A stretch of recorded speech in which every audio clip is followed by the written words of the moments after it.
आजको यो चर्चामा स्वागत छ। आज हामी जमिनको स्वामित्वका ठूला विश्वव्यापी सिद्धान्तहरूदेखि लिएर हाम्रो आफ्नै देश नेपालको भूमि प्रशासनको एकदमै रोचक र व्यावहारिक यथार्थसम्म पुग्नेछौँ। आज हामी मुख्य गरी वास्तविक सम्पत्ति भनेको के हो, दर्ता प्रणालीहरू कस्ता हुन्छन्, सैद्धान्तिक र व्यावहारिक पाटो बीचको अन्तर, नेपालको आफ्नै जग्गा दर्ता प्रणाली, स्वामित्व हस्तान्तरण र अन्त्यमा जग्गा खण्डीकरणका चुनौतीहरूबारे सरसर्ती कुरा गर्नेछौँ। ल सुरु गरौँ है त। सबैभन्दा पहिले कुनै पनि जग्गा मेरो हो भन्नुको कानुनी अर्थ वास्तवमा के हो त, त्यहीँबाट सुरु गरौँ। हेर्दा उस्तै लागे पनि रियल इस्टेट र वास्तविक सम्पत्ति अर्थात् रियल प्रपर्टी बीच एउटा ठूलो फरक छ। आम बुझाइमा रियल इस्टेट भन्नाले केवल भौतिक कुराहरू जस्तै जमिन र त्यसमा बनेका घरहरू मात्र बुझिन्छ। तर जब हामी वास्तविक सम्पत्ति भन्छौँ नि, त्यसमा एउटा अमूर्त कानुनी पाटो पनि जोडिएर आउँछ। यसलाई एउटा लौरोको मुठा जस्तै सम्झौँ न। सम्पत्तिको मालिक हुनु भनेको त्यो पुरै मुठा हातमा हुनु हो, जहाँ जग्गा भोग चलन गर्ने, नियन्त्रण गर्ने, बिना हस्तक्षेप उपभोग गर्ने, अरूलाई त्यहाँ आउनबाट रोक्ने र पछि गएर त्यसलाई बेच्ने वा हस्तान्तरण गर्ने सबै अधिकारहरू एकैसाथ जोडिएका हुन्छन्। अधिकारका कुरा त भए, तर अब विश्वभरका देशहरूले यी अधिकारहरू कसको हातमा छ भनेर आधिकारिक रेकर्ड कसरी राख्छन् त, त्यतातिर लागौँ। औपचारिक जग्गा दर्ता भनेको एउटा सामान्य कागजको टुक्रा मात्र पक्कै होइन। यो त सम्पत्तिको विवाद सुल्झाउन, ब्याङ्कबाट ऋण लिन र समग्र घरजग्गा बजारलाई चलायमान राख्ने सबैभन्दा बलियो प्रमाण हो। कसको जग्गा हो र कसरी हो भन्ने कुरा यसैले प्रश्न पार्छ। अब यहाँनिर दुईवटा फरक प्रणालीहरू बीचको रोचक तुलना हेरौँ। एकातिर प्राइभेट कन्भेयन्सिङ अर्थात् निजी हस्तान्तरण छ, जहाँ राज्यको कुनै प्रत्यक्ष निगरानी हुँदैन। यसमा जालसाजी हुने र कागजपत्र हराउने डर एकदमै धेरै हुन्छ।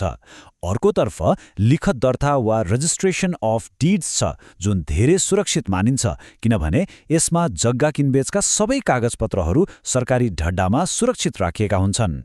अब विश्वभर नै प्रयोग हुने दुई प्रमुख प्रणाली बीचको सबैभन्दा ठूलो भिन्नता हेरौँ। लिखत दर्ताले केवल कारोबारका डकुमेन्टहरू मात्र सुरक्षित राख्छ, यसले स्वामित्वकै ग्यारेन्टी भने दिँदैन। तर हक दर्ता अर्थात् टाइटल रेजिस्ट्रेसनले चाहिँ आधिकारिक रूपमै कानुनी हकको अभिलेख राख्छ र सबैभन्दा महत्त्वपूर्ण कुरा, राज्यले नै यसको पूर्ण कानुनी ग्यारेन्टी लिन्छ। सुन्दा त हक दर्ताको सिद्धान्त एकदमै गजब र त्रुटिरहित लाग्छ नि, होइन? तर जब यो कुरा वास्तविक संसारमा लागू हुन्छ, तब यसको चित्र अलि फरक र निकै जटिल देखिन्छ। अस्ट्रेलियाबाट सुरु भएको विश्वप्रसिद्ध टोरेन्स प्रणाली मुख्य तीनवटा सिद्धान्तमा अडिएको छ। पहिलो दर्पण सिद्धान्त, जसले भन्छ दर्ता किताबमा जे छ त्यो ऐना जस्तै छर्लङ्ग सत्य हो।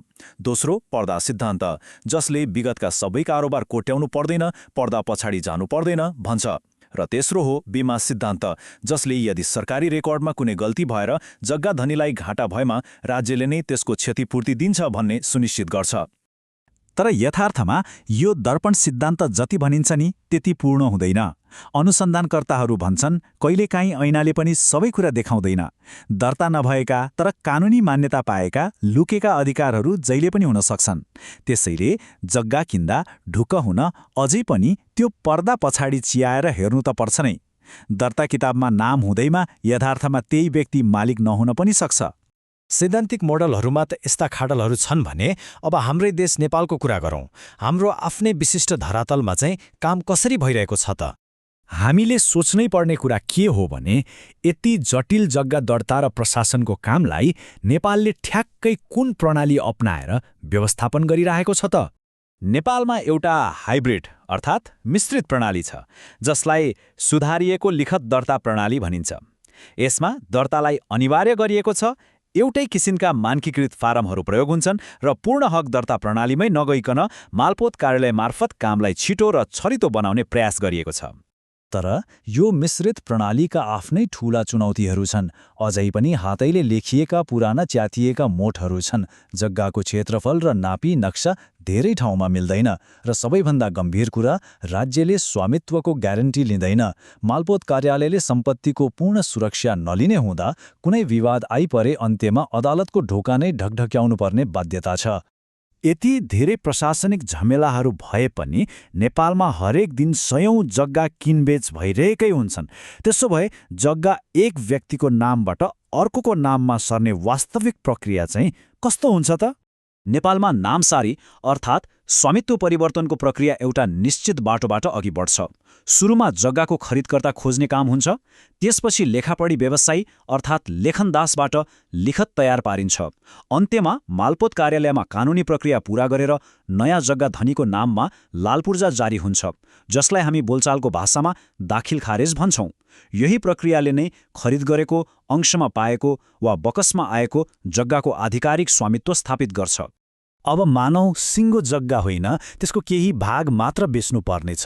यस्तो बेला आउने सबैभन्दा महत्त्वपूर्ण र प्राविधिक चरण हो कित्ताकाट। यसमा अमिनले फिल्डमै गएर जग्गाको पहिचान गर्छन्, छिमेकीहरू राखेर सिमाना रुजु गर्छन् र बल्ल नापी अधिकृतबाट त्यो कित्ताकाट योजनाले अन्तिम स्वीकृति पाउँछ। अन्त्यमा अब हामी जमिनको भौतिक अवस्था र यसले आजको दिनमा ल्याएका गम्भीर चुनौतीहरूतर्फ लाग्छौं। आज नेपालले एउटा डरलाग्दो समस्या भोगिरहेको छ, जग्गाको खण्डीकरण। लगातार भइरहेका किनबेच, तीव्र र अव्यवस्थित सहरीकरण र विशेष गरी पैतृक सम्पत्तिलाई सबै सन्तानबीच बराबर बाँड्नै पर्ने हाम्रो परम्परागत अंशबण्डाको नियम। यिनै कारणहरूले गर्दा देशभरका उब्जनी हुने कृषियोग्य जमिनहरू आज साना साना टुक्रामा विभाजित भएका छन्। यसले हामीलाई एउटा गम्भीर प्रश्नमा ल्याइपुर्याउँछ।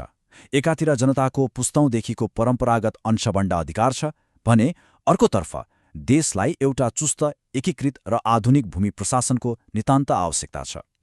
विकासोन्मुख राष्ट्रहरूले यो दुईवटा कुराबीच कसरी प्रभावकारी सन्तुलन कायम गर्न सक्लान् त? यो यस्तो जटिल प्रश्न हो जसको उत्तर खोज्न हामी सबैले निरन्तर प्रयास गरिरहनुपर्नेछ।